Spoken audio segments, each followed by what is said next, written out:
Guys, welcome back to my channel.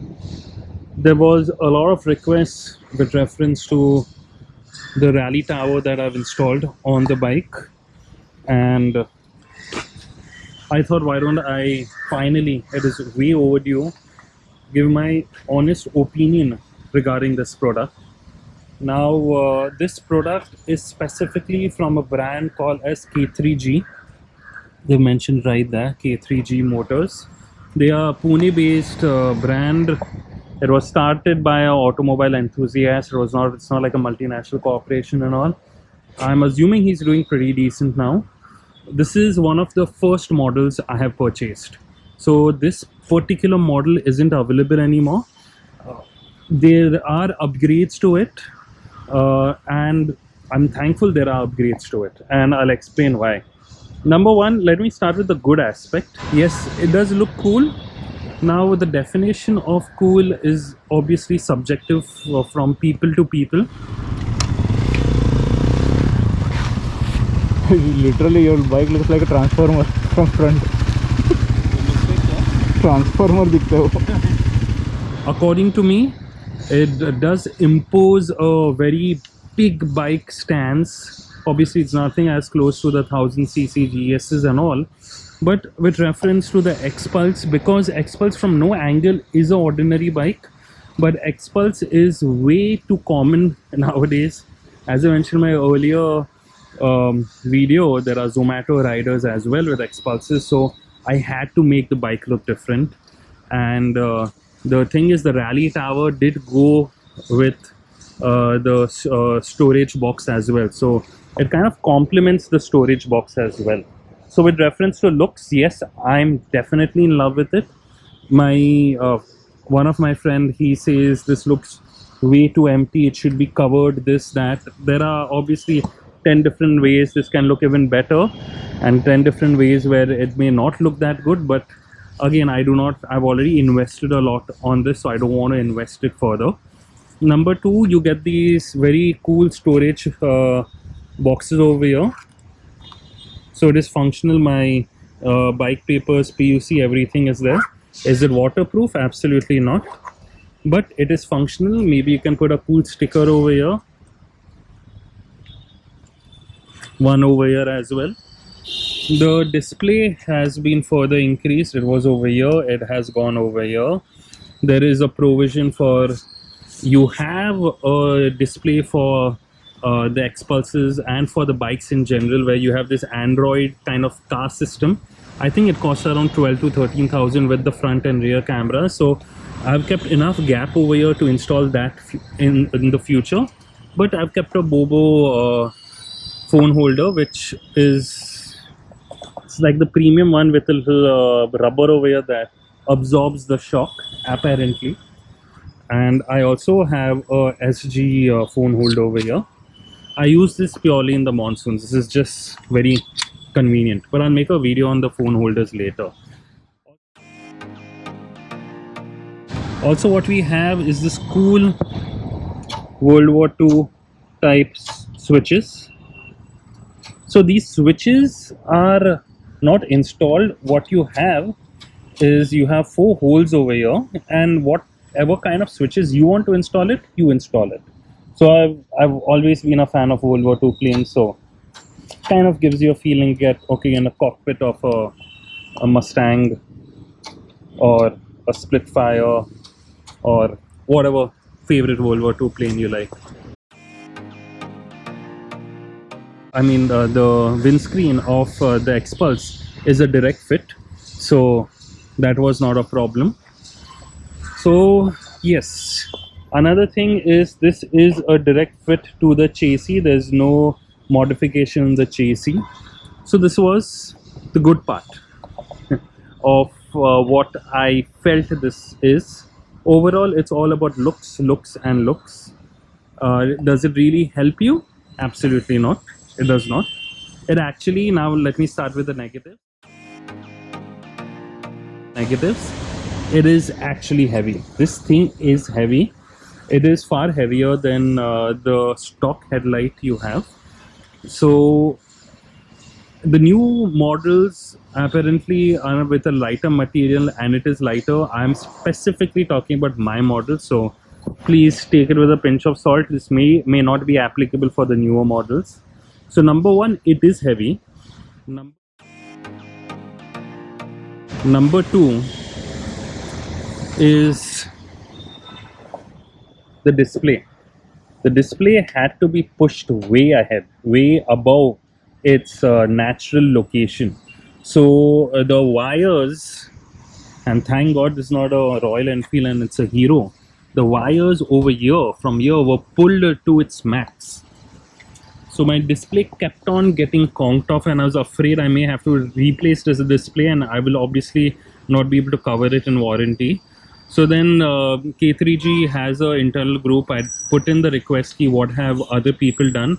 What has been done is, where the battery is located, there is a little extra wiring over there. There's a little play over there. So you pull that play and you use that leverage over here. So there was a massive issue with reference to the display, but I think from K3g's end, they should have mentioned this, that display will be an issue.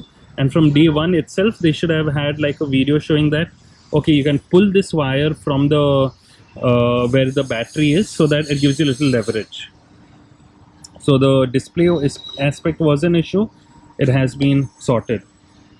Next, one of the biggest issues, and let me show you that, is the build quality. I actually, these were the parts of the K3g Rally kit. Just to give you an example, let's take this part.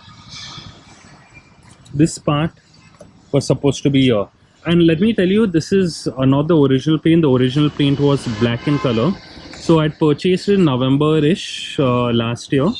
And in December or so, it rained twice. Because it rained twice, it started rusting. So then I realized that the build quality is horrible and I'll have to replace it. So what I did is I powder coated it, but even with powder coating, you can see the parts have started rusting really bad. And the best part is I have a shade. I mean, my bike is obviously used during the monsoons, but I have a shade where the bike is parked most of the time. So it's not like the bike is out entire 4 months of the monsoons. Most of the time it is out. So what I have done is I have replaced few of the parts with stainless steel. Example, the most prominent parts which you can see rust, this side over here, I've replaced this, and I have customized this part. You see this gap over here, that is not standard. I have customized it because what I realized is, if you're taking the standard option, and I felt that was a flaw as well. If you're taking the standard option, this windscreen was a bit below, so there was not enough gap between the speedometer and the windscreen to place the phone holder. So actually what you see, this height is not standard. To give you an example, you see this, it comes till here. So this bike is technically, I don't know, I'm 5.9, so I'm assuming this is around 5 feet tall. It's a pretty tall bike from any angle. So yes, so I have increased the height so that there is enough space for the Bobo phone holder or the Android system that I intend to invest in the future. So rust build quality was a massive disappointment. You see, obviously I've not changed the entire model into stainless steel because it would just be exorbitant for me, but you see, I can't help it. There will be rust in the future, but eventually, I don't know, I may just go for another model.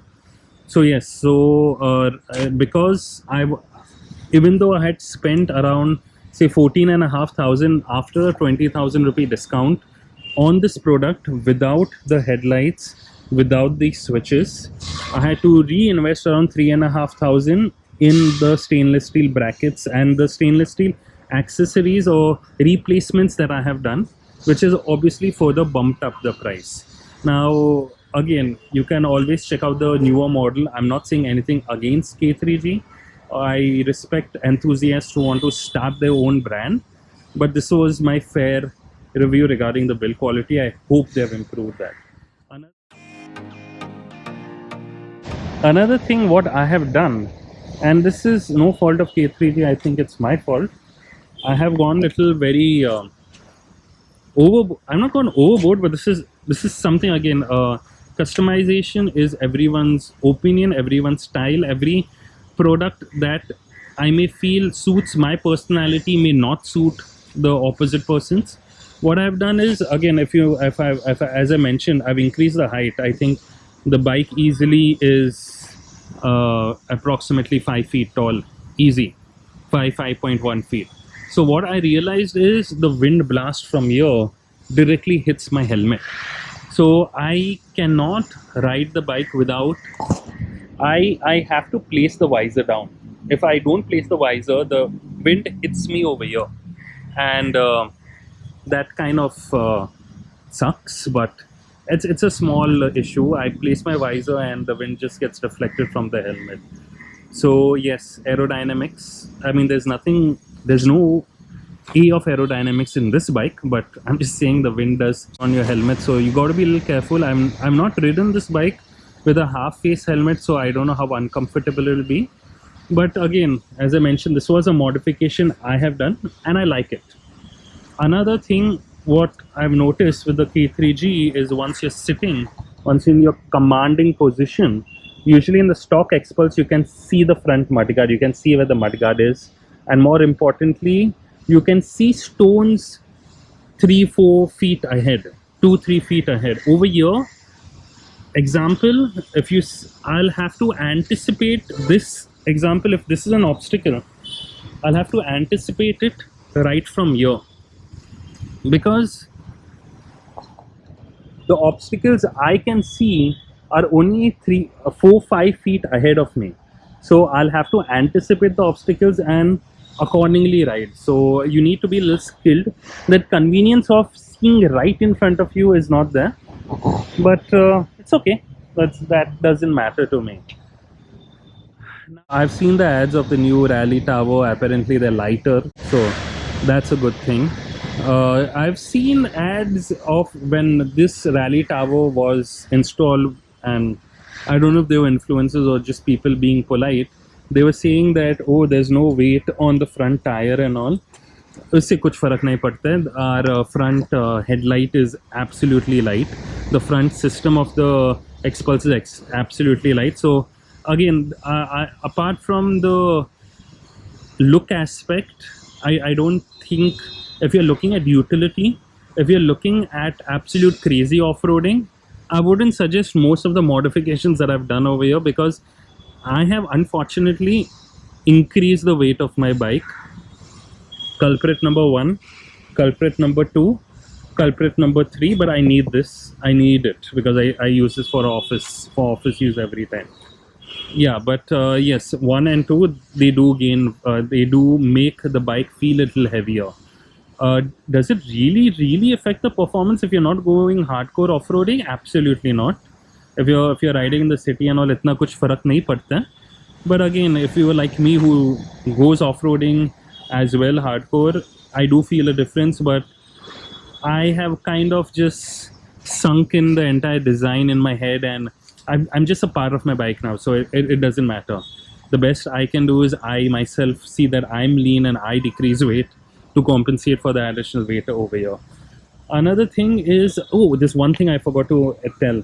This stock, setup allows you to put the stock headlight as well over here. So I'll be playing a video where I had reviewed my bike with the stock headlight. Okay, so now after me placing the stock headlight, what I wanted to do is I wanted the bike to have the Dakar look, and that is why the twin headlights over here. These are Mad Dogs. These are just 10 volt each. Are they powerful? No, they're not even close to what the Xpulse 4V Pro headlight was. Are they good looking? Absolutely yes, according to me. So what I do is I use these two headlights and I use these two aux lights as well to compensate for the low beam effect. Why didn't I go with the 20 volt Mad Dogs? Is because the Xpulse battery is extremely small. It does drain the battery out. So I have this HJG ones also. These are the extremely powerful ones, but I do not use this in city. Even if I do use it in city, it's a low beam and a high beam. But I mainly use this during the day, and I use this and this during the night. It's a good combination. Overall, if I would go back in time, would I not purchase it? No, I would have still purchased it, and I would have actually given it to someone who did a better paint job, because even though I have repainted it, it's still rusting, but I feel the powder coating done by the person whom I had given is not exactly as per what I feel it should have been done. And am I happy with this product? Absolutely. Do I recommend it? It's on you actually. As I've told the pros, I've told the cons. I'm a person who likes a sense of what do you call? I like to have a sense of character in my personality. In the bikes that I own, I like to stand out of the crowd. I do not like to be one of the brick in the wall. So yes, there's a certain compromise with reference to the lightness feel of the Xpulse, but I think for me it is worth the compromise because I cannot see my bike being one of the other Xpulses in India. I want it to look as different as possible. Yeah, I think the only thing left for me to do on this bike is to do a nice wrap and to change the exhaust. But overall, this is how my bike is. This is the exclusive review of the K3g unit. I hope you enjoyed it, and if you like such content, you like honest reviews, I would really appreciate if you do subscribe and to share the videos as well. Thank you.